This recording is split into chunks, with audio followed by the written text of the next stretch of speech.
Hai sahabat Fresh Juice dimanapun berada. Berjumpa kembali di Renungan edisi spesial OMK. Bersama saya, Yosepin, member DFJ Fellowship 12 dari Klaten. Hari ini, Jumat 22 Agustus 2025, bacaan dan renungan akan dibawakan oleh Kak Ali Antonius dari Yogyakarta. Selamat mendengarkan.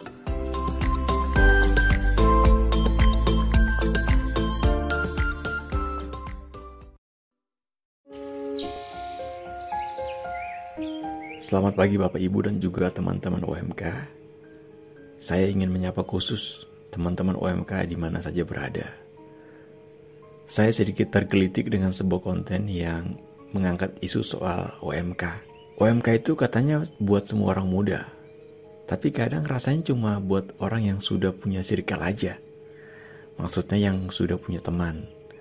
Jadi ketika orang baru masuk, susah sekali berbaur. Sehingga grup OMK itu malah jadi pagar penghalang, bukan jadi rumah. Teman-teman, hari ini renungannya buat semua orang muda, di mana saja kalian berada. Mari kita ambil posisi yang tenang, dan kita bawa hati kita untuk taruh di tempat yang teduh, demi mendengar bacaan Injil hari ini, dari Injil Matius, pasal 22 ayat 34-40. Inilah Injil suci menurut Santo Matius. Ketika orang-orang Farisi mendengar bahwa Yesus telah membungkam orang-orang Saduki, berkumpullah mereka. Seorang dari antaranya, seorang ahli Taurat, bertanya kepada Yesus untuk mencobai dia. Guru, hukum manakah yang terbesar dalam hukum Taurat? Yesus menjawab, kasihilah Tuhan Allahmu dengan segenap hatimu, dengan segenap jiwamu, dan dengan segenap akal budimu. Itulah hukum yang utama dan yang pertama. Dan hukum yang kedua yang sama dengan itu ialah, kasihilah sesamamu manusia seperti dirimu sendiri. Pada kedua hukum inilah tergantung seluruh hukum Taurat dan kitab para nabi.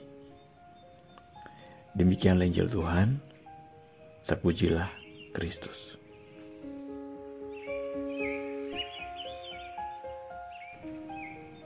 Dalam buku God is My CEO yang mengisahkan kisah 20 CEO di Amerika, ada kisah seorang muda bernama Jeff Kors.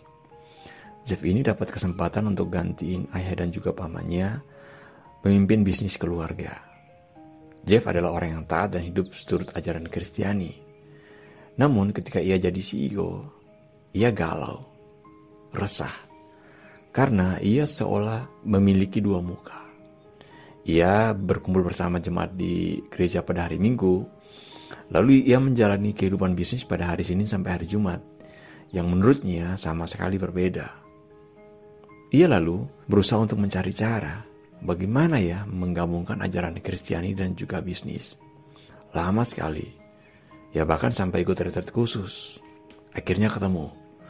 Ternyata iman dan bisnis itu bisa jalan bergandengan. Jeff lalu memasukkan salah satu core value ke dalam perusahaannya, yaitu menghormati orang lain. Itu adalah salah satu nilai wajib yang wajib ada dalam perusahaannya. Hubungan dengan orang lain itu sangat penting, begitu kata Jeff.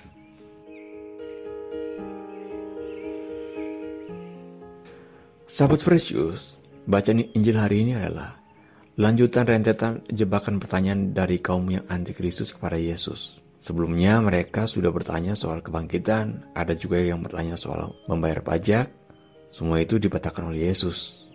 Lalu muncul soal hukum Taurat hari ini. Tapi Yesus tentu tidak mudah dijebak dengan pertanyaan-pertanyaan penuh tipu muslihat seperti itu. Ia malah memberikan jawaban yang telak dan membungkam mereka yang mencari-cari kesalahan itu. Dan menurut saya, jawaban Yesus hari ini adalah rangkuman dari hakikat keberadaan kita manusia. Kok bisa? Begini, mau kita kepercayaannya apapun, kita tidak akan pernah terlepas dari dua hal ini. Kasih kepada Tuhan dan juga kasih kepada sesama. Itu adalah cerminan tindakan kita setiap hari. Mari kita lihat. Jika kita berdoa, baca kitab suci, ekaristi, ataupun dengar bacaan Injil hari ini dalam renungan Fresh Juice, itu adalah bukti kasih kita kepada Tuhan. Lalu jika kita menolong orang lain, memberi derma, sumbangan, itu adalah bukti kasih kita kepada sama. Lalu kita bertanya lagi, mengapa saya harus mengasihi sih? Jawabannya, mari kita lihat 10 perintah Allah yang Tuhan tulis di loh batu lalu diberikan kepada Nabi Musa. Hari ini Yesus menyederhanakan itu menjadi 2 saja, dan itu ditulis dalam hati kita. Apa benar seperti itu? Seorang penipu ulung sekalipun, ia tidak akan mau bila ia ditipu. Karena kodrat kita adalah bukan penipu. Tuhan telah menuliskan hal-hal baik dalam hati kita. Tapi kadang karena kebebalan, suara hati kita mati dan tak lagi menegur kita. Atau bahkan mungkin menegur, tapi kita yang tidak dengar.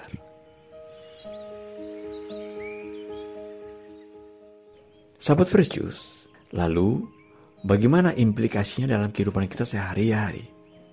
Saya ingin mengutip kata-kata Santo Agustinus bahwa sama seperti manusia mempunyai 2 kaki untuk berjalan, maka kita harus mengasihi Tuhan dan juga mengasihi sesama untuk dapat mencapai surga. Tapi mengasihi Tuhan tidaklah cukup hanya aktif melakukan hal-hal rohani tanpa benar-benar terlihat dalam praktik nyata. Apalagi cuma bermodalkan aktif di kegiatan keagamaan. Kenapa? Karena Yudas Iskariot juga setiap hari bersama Yesus, tapi toh malah mengkhianati Yesus.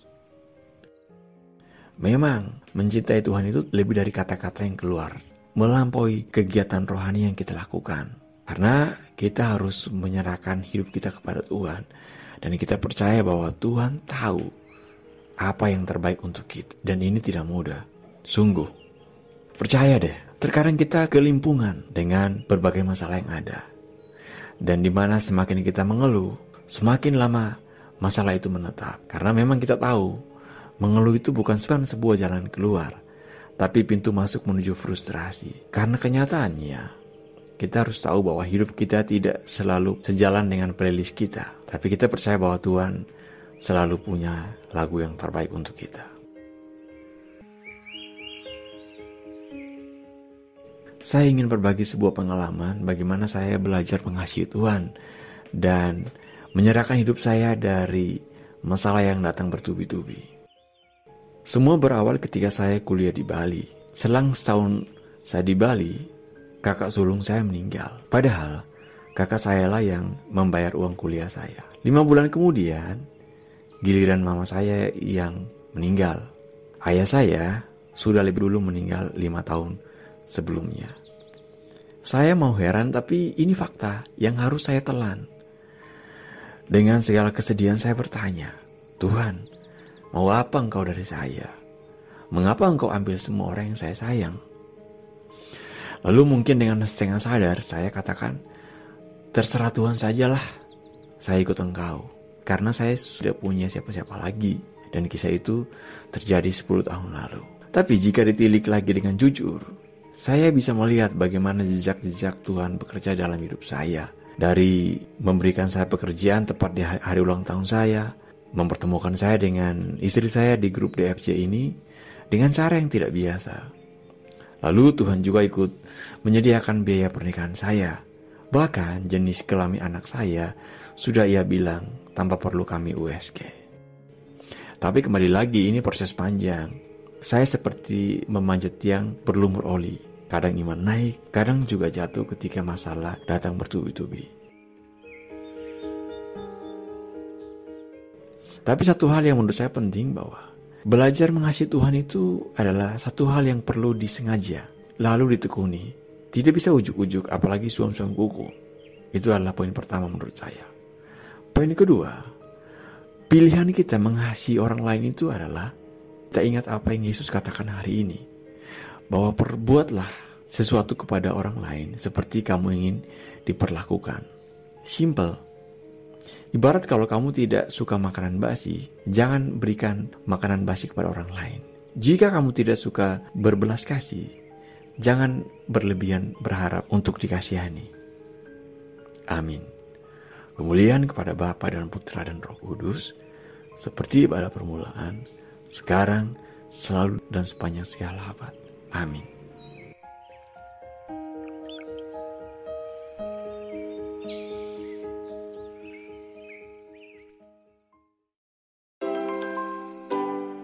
Terima kasih Kak Ali atas wejangannya buat kita hari ini.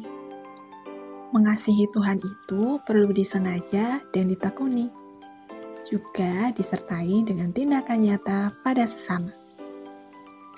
Sekian renungan hari ini.